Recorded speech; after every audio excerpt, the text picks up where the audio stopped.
Good morning students. Welcome to class 12. I am Arulrani. I will be handling accountancy for you. Last year 11th standardல accountancy பற்றி அதில் basic concept படிச்சிருப்பீங்க, fundamentals எல்லாம் பார்த்துருப்பீங்க. So அந்த 3 rules, golden 3 ரூல்ஸும் நீங்கள் பார்த்துருப்பீங்க.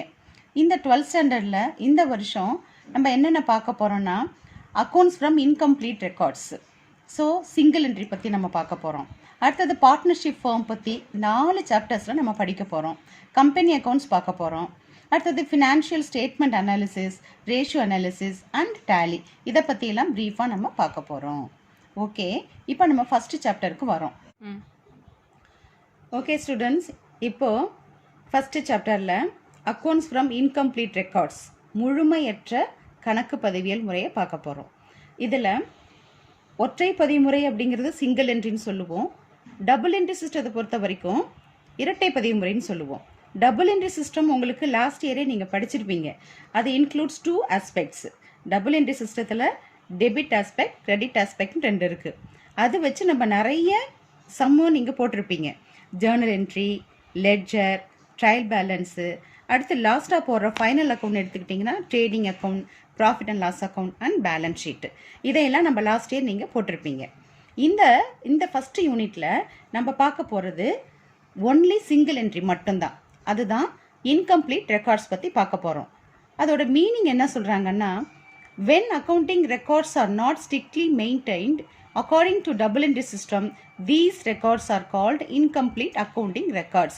எதையெல்லாம் டபுள் என்ட்ரி சிஸ்டம் படி மெயின்டைன் பண்ணப்படவில்லையோ அந்த அக்கௌண்ட்ஸ் எல்லாமே இன்கம்ப்ளீட் அக்கௌண்டிங் ரெக்கார்ட்ஸ் நம்ம சொல்கிறோம். ஸோ டபுள் என்ட்ரி சிஸ்டம் எதில் ரொம்ப யூஸ் பண்ணுறாங்க அப்படின்னா, நம்ம கண்ட்ரியில், for example in India, companies must maintain accounting records under double entry system as per section 128(1) of the Indian companies act 2013. Generally, cash account and the personal accounts of customers and creditors are maintained fully and other accounts are maintained based on necessity. அதாவது cash அக்கௌண்ட்டும் personal அக்கௌண்ட்டும் மட்டும் single entry சிஸ்டத்தில் maintain பண்ணுறாங்க ஃபுல்லாக. அடுத்தது மற்ற accounts எல்லாம் தேவையான மட்டும்தான் அவங்க மெயின்டைன் பண்ணுறாங்க. அதனால தான் இதை இன்கம்ப்ளீட் ரெக்கார்ட்ஸ் அப்படின்னு நம்ம சொல்கிறோம். இதில் some transactions are recorded fully, சில இதை ஃபுல்லாக ரெக்கார்ட் பண்ணுறாங்க. Some transactions are partially recorded and some are not recorded. சில இதில் ரெக்கார்ட் ஃபுல்லாக பண்ணுறாங்க, சில இதில் பார்ஷியலாக பண்ணுறாங்க, சில இதில் ரெக்கார்ட், சில மெயின்டெனன்ஸ், சில இதில் ரெக்கார்ட் பண்ணுறதில்ல. For example, both the aspects are entered for cash received from customers and cash paid to creditors. இப்போ cash received from customers and cash paid to creditors இதில் ஃபுல்லாகவே ரெக்கார்ட் பண்ணுறாங்க. சில டிரான்சாக்ஷன் பாருங்க, expenses paid may be entered only in cash account. இப்போ expenses பெய்டுனா என்ன வரும் உங்களுக்கு, அந்த என்ன எக்ஸ்பென்சஸோ expenses account debtor to cash account, அதில் கேஷ் அக்கௌண்ட்டை மட்டும்தான் என்ன பண்ணுறாங்க, என்டர் பண்ணுறாங்க. ஸோ இங்கே பார்த்தீங்கன்னா partially. And some are not recorded. அதுக்கு எக்ஸாம்பிள் பாருங்கள், டெப்ரிசியேஷன். ஸோ டெப்ரிசியேஷனாக தேய்மானம் உங்களுக்கு தெரியும். அது உங்களுக்கு நாமினல் அக்கௌண்ட்டில் வருது, அதை என்டர் பண்ணுறதே கிடையாது சிங்கிள் என்ட்ரியில். டபுள் என்ட்ரி சிஸ்டத்தில் தான் டெப்ரிசியேஷன் வரும், இந்த இன்கம்ப்ளீட் ரெக்கார்ட்ஸில் அது வர்றதில்லை. Okay, next features of incomplete records. இப்போ இந்த இன்கம்ப்ளீட் ரெக்கார்ட்ஸோட ஃபீச்சர்ஸ் என்னென்னு பார்க்கலாம். First one, nature. It is an unscientific and unsystematic way of recording transactions.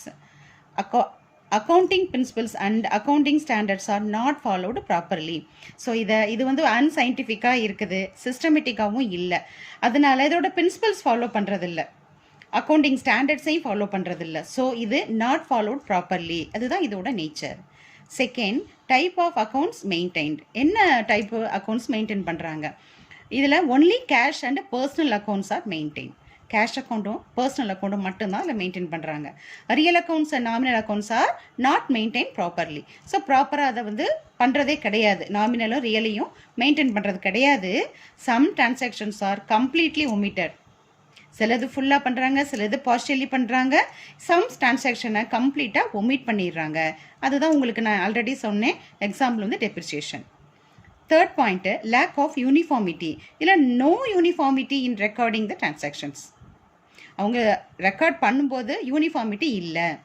அது எதை வச்சு அவங்க ரெக்கார்ட் பண்ணுறாங்க அப்படின்னா, different organizations record their transactions according to their needs and convenience.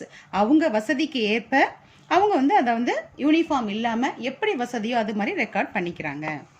Next point, financial statements may not represent true and fair. So இந்த financial statements பார்த்தீங்கன்னா inaccurate records to accounts. The profit or loss calculated from these records cannot be relied upon. So இது வந்து ஒரு ட்ரூவாக உண்மையாக காமிக்கிறது இல்லை. Assets and liabilities may not represent a true and fair view of financial position. Financial பொசிஷனை வந்து அது நல்ல ஒரு உண்மையான ஒரு ஃபினான்ஷியல் பொசிஷனை காமிக்க மாட்டேங்குது single entry system. Next suitability. இது எதுக்கு சூட்டபிள் அப்படின்னா, it is suitable only for small sized sole traders and partnership firms. இது ரெண்டுக்கு மட்டும்தான் சூட்டபிள் ஆகுது. ஆல்ரெடி சொல்லிட்டேன் நான் உங்களுக்கு, கம்பெனிஸை பொறுத்த வரைக்கும் கம்பெனிஸ் அக்கௌண்ட் கட்டாயமாக வந்து டபுள் என்ட்ரி சிஸ்டம் தான் மெயின்டைன் பண்ணணும். ஸோ இது சிங்கிள் என்ட்ரி சிஸ்டத்தை பொறுத்த வரைக்கும் இவங்க சோல் ட்ரேடர்ஸும் பார்ட்னர்ஷிப் ஃபர்ம்ஸும் மட்டும்தான் மெயின்டைன் பண்ணுறாங்க. Next point, mixing up of personal and business transaction. Mix பண்ணிடுறாங்க. For example, purchase of goods for own use may be mixed up along with business purchases. So அவங்க பர்சனலாக வாங்குறதோ இல்லை ட்ராயிங்ஸாக கூட இருக்கும். இது எல்லாத்தையும் என்ன பண்ணிடுறாங்க, அதில் மிக்ஸ் பண்ணிடுறாங்க. அதனால ஒரு பியூரிட்டி இல்லாத பர்சனலையும் போட்டு இதில் வந்து குழப்பிக்கிறாங்க. இதுதான் இதோட இன்கம்ப்ளீட் ரெக்கார்ட்ஸோட ஃபீச்சர்ஸு. உங்களுக்கு ஒரு எக்ஸாம்பிள் சொல்லணும்னு நினைக்கிறேன். இப்போ நம்ம பெய்டு ஹாஸ்டலில் ஒரு ஸ்டூடெண்ட் இருக்கா. அவள் வந்து பெய்டு ஹாஸ்டலுக்கு பே பண்ணணும். பேரண்ட்ஸ் வந்து அவளுக்கு பணம் கொடுத்துருக்காங்க, 5,000 கொடுத்துருக்காங்கன்னு வைங்க. அந்த 5,000ல் அவள் வந்து ஹாஸ்டலுக்குரிய பேமெண்ட்டை கொடுக்குறா. ஹாஸ்டல் ஃபீஸு ஒரு 3,000 கொடுக்குறா. ஸ்டேஷ்னரி 200, நோட் புக்கு 300 வாங்கியிருக்கா. ஸ்நாக்ஸு, ஐஸ்கிரீம் இதெல்லாம் ஒரு 200 கொடுத்துருக்கா. ஸோ இந்த செலவுகளெல்லாம் அவள் எப்படி எழுதுவான்னா, டபுள் என்ட்ரி சிஸ்டத்தில் எழுத மாட்டாள். எப்படி டபுள் என்ட்ரி சிஸ்டம்னா, இப்போ ஹாஸ்டல் ஃபீஸ்னால் என்ன அர்த்தம், ஹாஸ்டலில் உள்ள வார்டனுக்கு கொடுத்துருக்கான்னா warden account debtor to cash account போடணும். இப்போ ஐஸ்கிரீம் வாங்கியிருக்கா அப்படின்னு சொன்னால் ice cream account debtor to cash account. இதுதான் டபுள் என்ட்ரி சிஸ்டம். ஆனால் அவள் அப்படி எழுத மாட்டா. ஹாஸ்டல் ஃபீஸு அப்படின்னு 3,000 போடுவா, ஸ்டேஷ்னரி 200 போடுவா, நோட் புக்கு 300. இதுக்கு முன்னாடி அவளுக்கு வந்து கிரெடிட் ஆகிருக்கும் இல்லையா, அவங்க வீட்டில் கொடுத்துருக்காங்கல்ல 5,000, அப்பா கொடுத்தாரு 5,000 அப்படின்னு அவள் வச்சிருக்க மாட்டான். ஜஸ்ட் அவளோட எக்ஸ்பென்சஸை மட்டும்தான் அவள் வசதிக்கு எழுதுவா. இதுதான் ஒரு சரியான எக்ஸாம்பிள். இன்னும் சொல்லப்போனால், உனக்கு சிங்கிள் என்ட்ரி சிஸ்டம் யார் ஃபாலோ பண்ணுவாங்கன்னா, கடைகள்னு பார்த்தீங்கன்னா உனக்கு ஈஸியாக உள்ளது பக்கத்தில் உள்ள பெட்டி கடை. அவர் காலையிலே வராரு, அவர் எவ்வளோ பணம் கொண்டுட்டு வந்திருப்பாரு, அதுக்கு பிறகு அவர் செலவுகள் செஞ்சுக்கிட்டு இருக்காரு, திரும்ப வாங்கிக்கிட்டு இருக்கிறாரு. இது வந்து ஒரு இந்த மாதிரி மெயின்டைன் பண்ணும்போது யார் யார் பணம் கொடுத்தா, யார் யாருக்கு கடன் கொடுத்துருக்கிறாரு, அன்னைக்கு அவருக்கு வந்து கேஷ் பாக்ஸில் எவ்வளோ பணம் வச்சுருந்தாரு, அன்னைக்கு நைட்டு போகும்போது எவ்வளோ அவருக்கு இருந்துச்சு. இந்த கால்குலேஷனை நம்ம வீக்கெண்ட்லும் நம்ம போட்டுக்கலாம், 1 மந்த்லையும் போட்டுக்கலாம். இதுதான் வந்து சிங்கிள் என்ட்ரி சிஸ்டம் அப்படிங்கிறது. அவங்கவுங்க இஷ்டப்படி அவங்கவுங்க வசதிப்படி சிங்கிளாக எழுதுகிற கணக்குக்கு பேர் தான் டபுள் என்ட்ரி சிஸ்டம். ஃபாலோ பண்ணாமல் சிங்கிளாக எழுதி வைக்கிறதுக்கு பேர் தான் சிங்கிள் என்ட்ரி சிஸ்டம்னு சொல்கிறோம். ஓகே, இப்போ நம்ம லிமிடேஷன்ஸ் ஆஃப் இன்கம்ப்ளீட் ரெக்கார்ட்ஸ் நம்ம பார்க்க போகிறோம். First one, lack of proper maintenance of records. இது ஆல்ரெடி நம்ம சொல்லிட்டோம், இது ஒரு அன்சைன்டிஃபிக்காக இருக்குது, அன்சிஸ்டமேட்டிக்காக இருக்குது. அதனால் real and nominal accounts are not maintain properly. அதை ப்ராப்பராக மெயின்டைன் பண்ணுறது இல்லைங்கிறது ஒரு டிஸ்அட்வான்டேஜ். அடுத்தது, difficulty in preparing trial balance. Second point, இதில் ட்ரையல் பேலன்ஸை ப்ரிப்பேர் பண்ண முடியாதுங்கிறாங்க. ஆமாம், உனக்கு தெரியும், லாஸ்ட் இயர் வந்து நீங்கள் வந்து ஜேர்னல் என்ட்ரியை வச்சு ட்ரையல் பேலன்ஸ் போட்டிருப்பீங்க. ஜேர்னல் என்ட்ரி எப்படி நம்ம போடுறோம், அந்த 3 ரூல்ஸை வச்சு டபுள் என்ட்ரி சிஸ்டம் வச்சு தான் நம்ம வந்து ஜேர்னல் ப்ரிப்பேர் பண்ணுறோம். ஜேர்னலே இல்லை அப்படிங்கும்போது ட்ரையல் பேலன்ஸ் போட முடியாது. ஸோ ட்ரையல் பேலன்ஸ் இல்லைன்னா அது இன்கம்ப்ளீட்டு தான். And trial balance to check the arithmetical accuracy of the accounts. So இதனால் நம்ம வந்து ட்ரையல் பேலன்ஸ் வந்து எதுக்கு ஹெல்ப் பண்ணுது, அரித்மெட்டிக்கல் அக்யூரசி ஆஃப் த அக்கௌண்ட்ஸை செக் பண்ணுறதுக்கு நமக்கு வந்து ட்ரையல் பேலன்ஸ் ஹெல்ப் பண்ணுது. இங்கே ட்ரையல் பேலன்ஸை ப்ரிப்பேர் பண்ண முடியாதுங்கிறது ஒரு டிமெரிட். அடுத்தது, difficulty in ascertaining true profitability of the business. So இதில் profit is found out based on available information and estimates. என்னென்ன கொடுத்துருக்காங்களோ அதை வச்சு தான் ப்ராஃபிட் பார்க்க முடியும். So hence it is difficult to ascertain true profit as the trading and profit and loss accounts, so cannot be prepared with accuracy. So இதில் என்ன போட முடியாது அப்படின்னா, நம்ம profit and loss account trading double entry system இருந்தால் தான் Journal போட முடியும். ஜேர்னல் போட்டால் தான் லெட்ஜர் போட முடியும். லெட்ஜர் இருந்தால் தான் நம்ம வந்து trading and profit and loss account போட முடியும். ஸோ இது இல்லாததுனால, இதை போட முடியாததுனால it is very difficult to ascertain true profit. True profit என்னன்னு கண்டுபிடிக்க முடியாது. Next, difficulty in ascertaining financial position. Financial பொசிஷன்னாலே என்னது? பேலன்ஸ் ஷீட்டு தான். ஃபைனல் அக்கௌண்ட்டில் லாஸ்ட் ஸ்டேஜ் வந்து ஃபஸ்ட்டு ட்ரேடிங் அக்கௌண்ட், அடுத்தது profit and loss account, third stage வந்து பேலன்ஸ் ஷீட்டு. இந்த financial position of a concern எப்படி நம்ம தெரிஞ்சுக்க முடியும்? பேலன்ஸ் ஷீட்னால தான். இங்கே இதையெல்லாம் போட முடியாது. So only the estimated value of assets and liabilities are available. So it is very difficult to assess the financial position of a balance of a company. Next, errors and frauds cannot be detected easily. It may not be possible to have internal checks in maintaining accounts to detect errors and frauds. Internal check இல்லாததுனால, அந்த அக்கௌண்ட்ஸை பார்க்கறதுக்கு internal check இல்லாததுனால எரர்ஸையும் ஃப்ராட்ஸையும் detect பண்ணுறது ரொம்ப கஷ்டம். Next one, unacceptable to government and other authorities. Other authorities and government na enna? Government legal requirements எதுனாலும் கவர்மெண்ட்டோ tax authorities and legal authorities இதை அக்செப்ட் பண்ணிக்க மாட்டாங்க. Hence, government, tax authorities and other legal authorities do not accept accounts prepared from incomplete records. Incomplete records governmentum other authoritiesum accept பண்ணிக்க மாட்டாங்க. Okay, இப்போ நம்ம next இந்த டபுள் என்ட்ரி சிஸ்டத்துக்கும் incomplete ரெக்கார்ட்ஸுக்கும் உள்ள டிஃப்ரென்சஸ் என்னன்னு பார்க்க போகிறோம். ஓகே, ஃபஸ்ட்டு பாயிண்ட் பாருங்கள், ரெக்கார்டிங் ஆஃப் டிரான்சாக்ஷன்ஸ் எப்படி ரெக்கார்ட் பண்ணுறாங்க. Both debit and credit aspects of all transactions are recorded. Double entry சிஸ்டத்தில் டெபிட் சிஸ்டம், கிரெடிட் ரெண்டு ஆஸ்பெக்டும் ரெக்கார்ட் பண்ணுறோம். ஆனால் இங்கே இன்கம்ப்ளீட் ரெக்கார்ட்ஸை பொறுத்த வரைக்கும் these are not recorded completely. டெபிட்டும் கிடையாது, கிரெடிட்டும் கிடையாது. இது ரெக்கார்டு வந்து கம்ப்ளீட் பண்ணுறதே இல்லை. ஒன்று, சில சமயங்களில் both aspects R entered, sometimes partially and sometimes some transactions are omitted to be entered. Second point, type of accounts maintained. என்னென்ன அக்கௌண்ட்ஸ் மெயின்டைன் பண்ணுறாங்கன்னா இதில் personal, real and nominal accounts are maintain பண்ணுறாங்க fully. But incomplete ரெக்கார்ட்ஸை பொறுத்த வரைக்கும் personal, only personal and cash accounts are maintain fully. Real and nominal accounts are not maintained fully. So, personalum cashum ஃபுல்லாக maintain பண்ணுறாங்க, ரியலும் நாமினலும் maintain பண்ணுறது இல்லை. அடுத்த பாயிண்ட் பார்த்தீங்கன்னா ப்ரிப்பரேஷன் ஆஃப் ட்ரையல் பேலன்ஸ். இதில் ட்ரையல் பேலன்ஸை ப்ரிப்பேர் பண்ணுவாங்க, நமக்கு தெரியும். டபுள் என்ட்ரி சிஸ்டத்தை பொறுத்த வரைக்கும் நம்ம டபுள் என்ட்ரி சிஸ்டத்தில் ட்ரையல் பேலன்ஸை ப்ரிப்பேர் பண்ணுறாங்க. ஏன்னா to verify the arithmetical accuracy of accounts. ஆனால் இன்கம்ப்ளீட் ரெக்கார்ட்ஸை பொறுத்த வரைக்கும், சிங்கிள் என்ட்ரியை பொறுத்த வரைக்கும் it is difficult to prepare the trial balance. Why? To check arithmetical accuracy of entries made in the books of accounts as the accounts are incomplete. Incomplete இருக்கிறதுனால trial balance prepare பண்ண முடியாது, arithmetical accuracy check பண்ண முடியாது. Next differences point பார்த்தீங்கன்னா determination of true profit or loss. Profit or லாஸை வந்து எப்படி ascertain பண்ணுறாங்களா இல்லையாங்கிறது. Trading and profit and loss account can be prepared to find out the true profit. இதில் டபுள் என்ட்ரி சிஸ்டத்தில் ட்ரேடிங் அக்கௌண்ட் போட முடியும், ப்ராஃபிட் அண்ட் லாஸ் அக்கௌண்ட் போட முடியும், அதாவது ஃபைனல் அக்கௌண்ட் ப்ரிப்பேர் பண்ண முடியும். பட் இங்கே cannot be ப்ரிப்பேர் பண்ண முடியாது. And hence profit or loss found out may not be accurate. கண்டுபிடிச்சாலும் அது அக்யூரேட்டாக இருக்காது. Next point, determination of financial position. Financial பொசிஷன்னாலே உனக்கு ஞாபகம் வர வேண்டியது பேலன்ஸ் ஷீட் தான். Balance sheet can be prepared. Double entry சிஸ்டத்தில் நம்மளால் ப்ரிப்பேர் பண்ண முடியும் ஃபைனல் அக்கௌண்ட்ஸில். பட் இங்கே எல்லாமே எஸ்டிமேஷனாக தான் இருக்குது, அதனால் balance sheet cannot be prepared. So இதில் வந்து ஃபினான்ஷியல் பொசிஷனை நம்மளால் தெரிஞ்சுக்க முடியாது. Next suitability. It is suitable for all types of organisation. எல்லா ஆர்கனைசேஷனுக்கும் இது சூட் ஆகும் double entry system.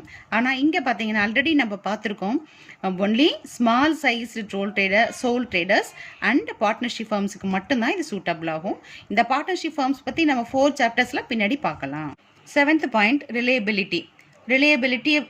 It is reliable since it is a scientific system of accounting and is based on certain accounting principles. இதில் ரிலையபிலிட்டினா நம்பகத்தன்மை. இதை ஒரு scientific சிஸ்டமில் இருக்குது. இதில் அடுத்து இதோட அக்கௌண்டிங் பிரின்சிபல்ஸையும் இதில் ஃபாலோ பண்ணுறாங்க டபுள் என்ட்ரி சிஸ்டத்தில். அதனால் இதில் ஒரு நம்பகத்தன்மை இருக்குது. இங்கே சிங்கிள் என்ட்ரி சிஸ்டத்தில் it is not reliable since it is unscientific. இது அன்சைன்டிஃபிக்காக இருக்கிறதுனால இதில் நம்பகத்தன்மை இல்லை. Acceptability. So accounting records are acceptable to all users including tax authorities and financial institutions. இது ஆல்ரெடி நம்ம படிச்சிட்டோம். எல்லா டேக்ஸ் அத்தாரிட்டிஸு அதர் யூசர்ஸ் எல்லாம் இதை அக்செப்ட் பண்ணிக்கிறாங்க இந்த ரெக்கார்ட்ஸு. பட் இங்கே accounting records May not B acceptable to all users. எல்லா யூசர்ஸும் இதை அக்செப்ட் பண்ணிக்க மாட்டாங்க. இதெல்லாம் differences between double entry system and incomplete records. இப்போ சிங்கிள் என்ட்ரி சிஸ்டத்தில் பிஸ்னஸ் பண்ணுற ஒருத்தர் அவருக்கு ப்ராஃபிட்டாக லாஸான்னு பார்க்கணுன்னு நினைக்கிறாரு. ஓப்பனிங்காக அவருக்கு எவ்வளோ பணம் இருந்துச்சுன்னு அவருக்கு தெரியும்.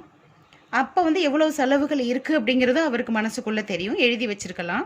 இப்போ கையில் அவருக்கு எவ்வளோ இருக்குது அப்படிங்கிறத வச்சு அந்த எண்ட் ஆஃப் த மந்த் அவர் கணக்கு பார்க்குறாரு. அப்போ ஃபஸ்ட்டு என்ன இருக்கும், அவர் கையில் பேலன்ஸ் இருக்குது, அது க்ளோசிங் பேலன்ஸு. இப்போ ஓப்பனிங்கில் 10,000 போட்டிருக்காரு, இப்போ கையில் அவருக்கு 30,000 இருக்குது.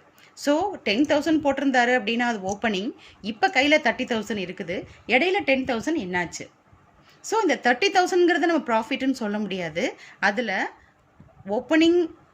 ஓப்பனிங் கேபிட்டலும் இருக்குது, க்ளோசிங் கேபிட்டல் கையில் இருக்குது, இடையில அவர் ட்ராயிங்ஸு எடுத்துருந்துருக்கலாம், இல்லை அடிஷ்னல் கேபிட்டல் போட்டிருந்துருக்கலாம். ஸோ இதையெல்லாம் நம்ம ஒரு கால்குலேட் பண்ணி நம்ம கண்டுபிடிக்க போகிறது ப்ராஃபிட்டோ அல்லது லாஸோ. அதுக்கான ஃபார்மேட் பாருங்கள். பேஜ் நம்பர் 6ல் take page number 6 statement of profit or loss for the year ended ஒரு ஃபார்மேட் இருக்குது. அதில் பாருங்கள், capital at the end of the year, add drawings during the year, ரெண்டையும் ஆட் பண்ணிக்கிறோம். Next less additional capital introduced during the year. அதாவது additional கேபிட்டலை introduce பண்ணியிருக்காங்க அந்த வருஷத்தில், டியூரிங் த இயரில் இன்ட்ரடியூஸ் பண்ணியிருக்காங்க, அதுதான் அடிஷ்னல் கேபிட்டல். இதுக்கு பேர், இந்த கால்குலேஷன் கிடைக்கிற ஆன்சருக்கு பேர் adjusted closing capital less opening capital. So at last we get profit or loss for the year. So இந்த ஃபார்மேட்டை ஃபஸ்ட்டு பார்த்தீங்கன்னா end of the year, capital at the end of the year கொடுத்துருக்காங்க. பொதுவாக எத்தனை capitals இருக்குது? Opening capital இருக்குது, closing capital இருக்குது, additional capital இருக்குது. ஸோ நம்ம ஃபஸ்ட்டு எடுத்துக்கிறது, ஏன்னா கையில் நம்ம கால்குலேஷன் போடும்போது நம்ம கையில் இருக்கிறது க்ளோசிங் தான். ஸோ க்ளோசிங் பேலன்ஸை தான் ஃபஸ்ட்டு எடுக்கிறோம். அதனால தான் capital at the end of the year. So first closing capital, ட்ராயிங்ஸை ஆட் பண்ணு, அடிஷ்னல் கேபிட்டலையும் லெஸ் பண்ணு, ஓப்பனிங் கேபிட்டல் லெஸ் பண்ணு. அவ்வளோதான் உனக்கு கிடைக்கிறது. ப்ராஃபிட்டாக இருக்கலாம் அல்லது லாஸாக இருக்கலாம். ஒன்ஸ் அகெயின் க்ளோசிங் கேபிட்டலை ஃபஸ்ட்டு போட்டுக்கோ, ட்ராயிங்ஸை ஆட் பண்ணு, அடிஷ்னல் கேபிட்டலையும் ஓப்பனிங் கேபிட்டலையும் லெஸ் பண்ணு, உனக்கு ப்ராஃபிட் கிடைக்கும் அல்லது லாஸ் கிடைக்கும். That's all. இதுலேயே simplified form of the format பார்த்தீங்கன்னா பேஜ் நம்பர் 5ல் இருக்குது. Closing capital plus drawings minus additional capital minus opening capital is equal to profit or loss. Okay. So இப்போ நான் உங்களுக்கு illustration 1 to 5 புக்கில் இருக்குது. illustration நடத்தணும்னு தேவையில்லைன்னு நினைக்கிறேன். ஏன்னா உங்களுக்கு இங்கே சம்மு கொடுத்துருக்காங்க, சம்முக்கு அடுத்து சொல்யூஷன் கொடுத்துருக்காங்க எல்லாத்துலேயுமே. ஸோ ஃபஸ்ட்டில் பார்த்தீங்கன்னா ப்ராஃபிட் வந்திருக்கு, அடுத்ததில் லாஸ் வந்திருக்கு, அடுத்ததில் என்ன கால்குலேட் பண்ண சொல்லியிருக்காங்க அப்படின்னு பார்த்தீங்கன்னா மிஸ்ஸிங் ஃபிகர் கொடுத்து என்ன கேட்டிருக்காங்க, என்ன கண்டுபிடிக்க சொல்லியிருக்காங்க அப்படின்னா ஓப்பனிங் கேபிட்டல் கண்டுபிடிக்க சொல்லியிருக்காங்க. 4th இல்லஸ்ட்ரேஷனில் பார்த்தீங்க அப்படின்னு சொன்னால், ஸோ இங்கே 35,000 அப்படிங்கிறது க்ளோசிங் கேபிட்டல் கண்டுபிடிச்சிருக்கீங்க. ஒரு இடத்துல ட்ராயிங்ஸ் கேட்டிருந்துருப்பாங்க. 5th சம்மில் என்ன கேட்டிருக்காங்க, கால்குலேட் த மிஸ்ஸிங் ஃபிகர். இந்த மிஸ்ஸிங் ஃபிகராகவும் கேட்பாங்க. ஸோ நீ ஃபார்மேட்டை நீ அப்படியே போட்டுக்க. நீ கணக்கு போடும்போது இந்த ஃபார்மேட்டை அப்படியே எழுதிக்கிட்டு என்ன இல்லையோ க்ளோசிங் பேலன்ஸ்லேருந்து கொடுத்துருந்தாங்கன்னா அப்படியே நீ ஆட் பண்ண வேண்டியதை ஆட் பண்ணு, லெஸ் பண்ண வேண்டியதை லெஸ் பண்ணு. இங்கே ப்ராஃபிட்லேருந்து கொடுத்துருந்து உனக்கு க்ளோசிங் பேலன்ஸை கேட்டிருந்தாங்கன்னா ரிவர்ஸில் வா, ப்ளஸ் பண்ண வேண்டியதை மைனஸ் பண்ணு, மைனஸ் பண்ண வேண்டியதை ப்ளஸ் பண்ணு, உனக்கு ஆன்சர் கிடைச்சிரும். ஓகே ஸ்டூடெண்ட்ஸ், இப்போ பேஜ் நம்பர் 31ல் இருக்கிற எக்ஸசைஸில் ஃபஸ்ட்டு ஒன் நான் செய்கிறேன். இல்லஸ்ட்ரேஷன்ஸ் எல்லாமே நீங்கள் பார்த்துக்கிறீங்க. 1 to 5 வரைக்கும் நீங்கள் பார்த்துக்கோங்க புக்கில் இருக்கிறத. நான் உங்களுக்கு தேவையான எக்ஸசைஸை மட்டும் போடுறேன் போர்டில். ஃபஸ்ட்டு இந்த ப்ராப்ளத்தில் என்ன கொடுத்துருக்காங்க பர்டிகுலர்ஸ்னால், capital at the beginning of the year கொடுத்துருக்காங்க, அடுத்து capital at the end of the year கொடுத்துருக்காங்க, additional capital introduced during the year கொடுத்துருக்காங்க, ட்ராயிங்ஸ் கொடுத்துருக்காங்க. ஸோ இதை நம்ம எப்படி இதில் இந்த ஃபார்முலாலாம் அப்ளை பண்ணுறதுன்னு. ஸோ இந்த ஃபார்முலா அப்படியே நீ எழுதிக்க வேண்டியது தான். Closing capital as on 31st March 2019. So இங்கே க்ளோசிங் கேபிட்டல் எது, உனக்கு வந்து ஓப்பனிங் கேபிட்டல் எது அப்படிங்கிறது தெரியணும். இப்போ இங்கே 1st April 2018 அப்படிங்கிறது வந்து capital at the beginning of the year, அதனால அது ஓப்பனிங் பேலன்ஸ். ஃபர்ஸ்ட் நமக்கு வேண்டியது க்ளோசிங் பேலன்ஸ், அது வந்து capital at the end of the year 31st March 2019. அதை ஃபர்ஸ்ட் எடுத்து போட்டுக்கிறீங்க 8,50,000. அடுத்தது ஆட் drawings 70,000. ஸோ ஆட் பண்ணினா 9,20,000. ஸோ இந்த அமௌண்ட்லேருந்து லெஸ் பண்ண போகிறோம் எதை, additional capital introduce during the year. So அந்த வருஷம் அடிஷ்னல் கேபிட்டல் என்னன்னா 1,20,000. அதை நம்ம லெஸ் பண்ண போகிறோம். லெஸ் பண்ணால் 9 lakhலேருந்து 1,20,000 லெஸ் பண்ணால் 8 lakhs வருது. ஸோ அது நமக்கு கிடைக்கிறது அட்ஜஸ்டட் க்ளோசிங் கேபிட்டல். நெக்ஸ்ட் எதை லெஸ் பண்ணணும், less opening capital as on 1st April 2018. அது வந்து உனக்கு 5 lakhs. ஸோ இந்த 8 lakhsலேருந்து 5 lakhs லெஸ் பண்ணினா கிடைக்கிறது 3 lakhs அப்படிங்கிறது profit made during the year. So இங்கே கிரேட்டர் நம்பராக இருக்குங்க, 8 lakhs இருக்குது, இங்கே 5 lakhs இருக்குது. ஸோ இதுலேருந்து இதை நீ லெஸ் பண்ணினா கிடைக்கிறது உனக்கு 3 lakhs. இப்போ மேலே உனக்கு 5 lakhs இருந்து கீழே 8 lakhs இருந்தால் அந்த 3 lakhs வந்து நம்ம லாஸ்ன்னு சொல்லுவோம். ஸோ இப்போ நமக்கு கிடைச்சது profit made during the year. So இது ரொம்ப ஈஸியான சம்மு தான்.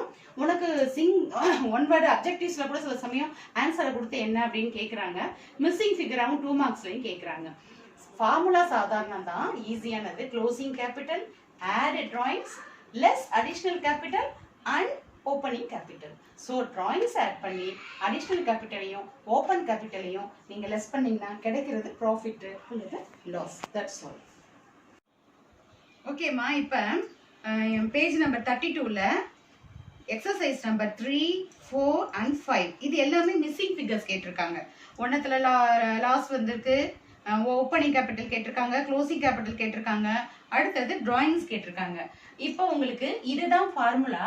நான் உங்களுக்கு ஒரு ஷார்ட்கட் மெத்தடா டி மாடல் மெத்தட் சொல்லி கொடுக்குறேன். நான் இந்த டி மாடலை பொறுத்த வரைக்கும் இது ஒரு சின்ன ஃபார்முலா, பட் எந்த மிஸ்ஸிங் ஃபிகர் வந்தாலும் நீ கண்டுபிடிச்சிக்கலாம். ஏன்னா ரிவர்ஸ்ல போகணுமா, ஆட் பண்ணணுமா, லெஸ் பண்ணணுமா, இந்த கன்ஃபியூஷன் இல்லாம இதை நீங்க யூஸ் பண்ணி ஆன்சர் பண்ணலாம். ஃபார் எக்ஸாம்பிள் 5th எக்ஸசைஸ் பாருங்க. From the following details calculate the missing figure. என்ன கேட்டிருக்காங்க, இதில் என்ன இல்லை அப்படின்னு பார்த்தீங்கன்னா கொஸ்டின் மார்க் போட்டுக்கிறது drawings during the year. Opening capital கொடுத்துருக்காங்க, க்ளோசிங் கேபிட்டல் கொடுத்துருக்காங்க, அடிஷ்னல் கேபிட்டல் கொடுத்துருக்காங்க, ப்ராஃபிட்டும் கொடுத்துருக்காங்க. இப்போ நமக்கு தேவையானது drawings தான். drawings நமக்கு தெரியணும் அப்படின்னு சொன்னால் நம்ம இந்த மெத்தடில் போடலாம். இப்போ 5th சம்மை நான் வந்து என்னோட டி மாடல் மெத்தடில் நான் போட போகிறேன். இதில் ஃபஸ்ட்டு இது மாதிரி நீங்கள் டெபிட் கிரெடிட்னு கூட போட வேணாம், நீங்கள் போட்டுக்கிட்டாலும் ஓகே. ஓப்பனிங் கேபிட்டல்,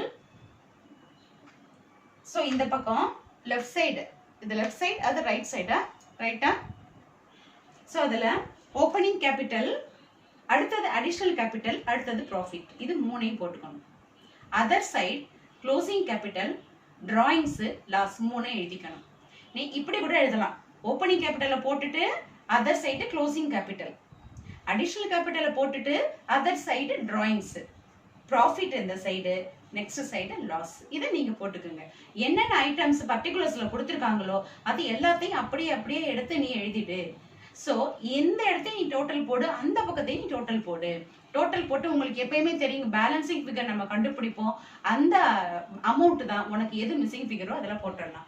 இப்போ 5th சம் வந்து நான் அதில் அப்ளை பண்ணியிருக்கேன் பாருங்க. ஓப்பனிங் கேபிட்டல் வந்து 40,000 இருக்கு, க்ளோசிங் கேபிட்டல் 50,000 இருக்கு, அடிஷ்னல் கேபிட்டல் 7,000 இருக்கு, டிராயிங்ஸ் வந்து நம்ம கண்டுபிடிக்கணும். ப்ராஃபிட்னு போட்டு அதில் 8,000 போட்டுக்க, லாஸ்ன்னு போட்டுக்க, அது மைனஸ்ல தான் வரும். பட் நீ இந்த பக்கம் கால்குலேஷனுக்கு இதை ஆட் தான் பண்ணணும். ஆனால் லாஸ் இங்கே நம்ம ஏதாவது ஒன்று தான் வரும், ஒன்று ப்ராஃபிட் வரும் இல்லை லாஸ் வரும். இங்கே ப்ராஃபிட்டுங்கிறதுனால இந்த சைட் போட்டுக்கிறோம், லாஸ்ல ஒன்றுமே இல்லை, நெல்லு தான். இப்போ 40 + 7,000 + 8,000 மூணையும் ஆட் பண்ணினா இந்த சைடு உனக்கு 55,000 வருது. அதர் சைடு இந்த 50,000 மட்டும் தான் இருக்கு. ஸோ இந்த 55,000லேருந்து இந்த 50,000 லெஸ் பண்ணினா கிடைக்கிற அமௌண்ட் 5,000. அதுதான் இந்த டிராயிங்ஸ். ஸோ இங்கே நீ ரெண்டு டேலி பண்ற இந்த ரெண்டு அமௌண்ட்டையும் கிடைக்கிற இந்த பேலன்சிங் ஃபிகர் 5,000 தான் உனக்கு டிராயிங்ஸ். இதே மாடல்ல நீ எந்த அமௌண்ட் வேணாலும் கண்டுபிடிக்கலாம். ப்ராஃபிட்டா கண்டுபிடிக்கலாம், லாஸா இருந்தா லாஸை கண்டுபிடிக்கலாம், அடிஷனல் கேபிட்டல் கண்டுபிடிக்கலாம், ஓப்பனிங் க்ளோசிங் எல்லாமே நீ கண்டுபிடிக்கலாம். இது வந்து உனக்கு ரொம்ப ஈஸியா இருக்கும் அப்படிங்கிறதுனால நீங்க வந்து 5th சம் வரைக்கும் இதை வந்து நான் 5th சம் நான் போட்டிருக்கேன். நீ இதை போட்டுட்டு ஒரு கிராஸ் செக் கூட பண்ணிக்கலாம். நீ போட்டது ரைட்டா அப்படிங்கிறதுக்கு கிராஸ் செக் கூட இதை வச்சு நீங்க பண்ணிக்கலாம். ஸோ நீங்க 5 சம்ஸையும் நீங்க போட்டுட்டு என்கிட்ட வந்து நீங்க வந்து சொல்லணும், மிஸ் நான் போட்டுட்டேன் மிஸ் அப்படின்னு நீங்க மெசேஜ் பண்ணிடுங்க. உங்களுக்கு இன்னைக்கு ஹோம்ஒர்க் வந்து இந்த 5 சம்ஸ் மட்டும்தான். அதுக்கு பிறகு இந்த சிங்கிள் என்ட்ரி சிஸ்டத்தை பொறுத்த வரைக்கும் அதில் உங்களுக்கு கொடுத்துருக்கிற தியரியிலேருந்து சில கொஷின்ஸ் நான் கொடுக்குறேன். அதை நீங்கள் அசைன்மெண்ட்டாகவே நீங்கள் எழுதிக்கலாம். இந்த டிஃப்ரென்சஸ் பிட்வீன் இந்த single entry and double entry system இருக்குது, அதை வந்து நீங்கள் பைஹார்ட் பண்ணிடணும். அதை வந்து நீங்கள் ஃப்ரைடே டெஸ்ட்டுக்கு எனக்கு எழுதி கொடுங்க. இன்னையை பொறுத்த வரைக்கும் நான் உங்களுக்கு அசைன்மெண்ட் தான் கொடுக்க போகிறேன். அந்த அசைன்மெண்ட் என்னென்ன அப்படிங்கிறத நீங்கள் பார்த்துடுங்க. ஒன்று இன்கம்ப்ளீட் ரெக்கார்ட்ஸில்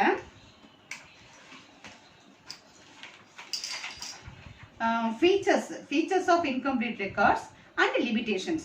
ஸோ இதில் வந்து உங்களுக்கு ஒரு 6 பாயிண்ட்ஸ் இருக்குது. லிமிடேஷன்ஸ் பொறுத்த வரைக்கும் உங்களுக்கு ஒரு 6 பாயிண்ட்ஸ் இருக்குது. இதில் வந்து நீங்கள் 5 பாயிண்ட்ஸ் நீங்கள் படிச்சுக்கிட்டீங்கன்னா போகிறோம். இது ரெண்டையுமே நீங்கள் அசைன்மெண்ட்டாக இன்றைக்கி நீங்கள் எழுதிடணும்.